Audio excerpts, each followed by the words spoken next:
વાત કરીએ છોટાઉદેપુરની દીકરીને આખરે ધોરણ 10ની પરીક્ષામાં પાસ જાહેર કરવામાં આવી છે। શિક્ષણ રાજ્યમંત્રી પ્રફુલ પાનશેરિયાએ બોલાવી અને દીકરીને પાસ થયાનું પ્રમાણપત્ર આપ્યું છે।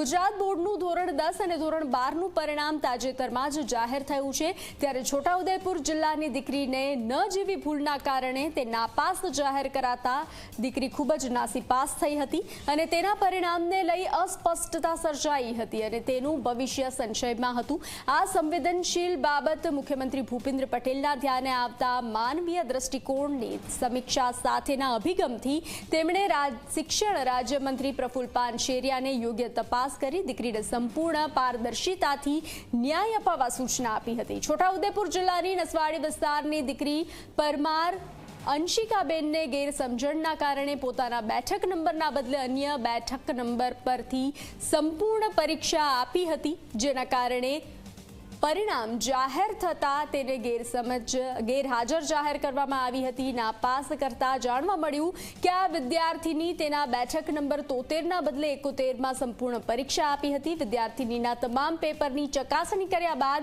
આ વિદ્યાર્થીની ધોરણ 10માં પાસ થયાનું જાણવા મળ્યું હતું, જે બાદ વિદ્યાર્થીનીને પાસ જાહેર કરી મંત્રીના હસ્તે સાચું પરિણામ આપવામાં આવ્યું છે। તો આ ઘટના સંદર્ભે મંત્રીની સૂચનાથી સંબંધિત ખંડ નિરીક્ષકને ડીઓ દ્વારા નોટિસ આપવામાં આવી। આ પ્રકારની ભૂલ ભવિષ્યમાં ફરીથી ન થાય તે અંગેની તકેદારી રાખવા પણ સૂચના આપવામાં આવી છે।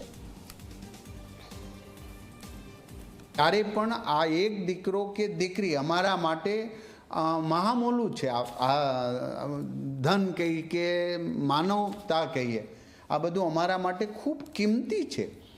આ દીકરીના જ્યારે એમના હાથમાં 0-0 રિઝલ્ટ આવ્યું છે ત્યારે એમની મનોવ્યથા ખૂબ ખરાબ થઈ છે। મેં ટીવી સ્ક્રીન અને મીડિયામાં પણ આ જોયું હતું। મીડિયાવાળા મિત્રો પણ, કારણ કે નાના ગામમાં રહે છે, અહીંયા સુધી પહોંચતા એને ખબર પણ ના પડે। આ સમયે મીડિયાના પણ ખૂબ પોઝિટિવ રોલ રહ્યો। અમારા માટે આ નેગેટિવ્સ પહેલાં નહોતા, ભણશે કેમ ગુજરાત વગેરે અમારા ઉપર કટાક્ષ પણ કર્યા। આ કટાક્ષ યોગ્ય હતા, અમે સ્વીકારીએ છીએ।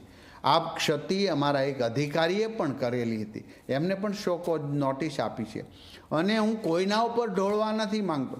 શિક્ષણ વિભાગનો જવાબદાર વડો છું, આ જવાબદારી મારી છે, ક્ષતિ પણ છે એ પણ અમારી છે અને સ્વીકારી એમને પાસનું સર્ટિફિકેટ આજે દીકરીને મેં આપી દીધું છે। તો હાલ બુલેટિનમાં આટલું જ। વધુ સમાચારો માટે આપ જોતા રહો ઝી 24 કલાક। નમસ્કાર।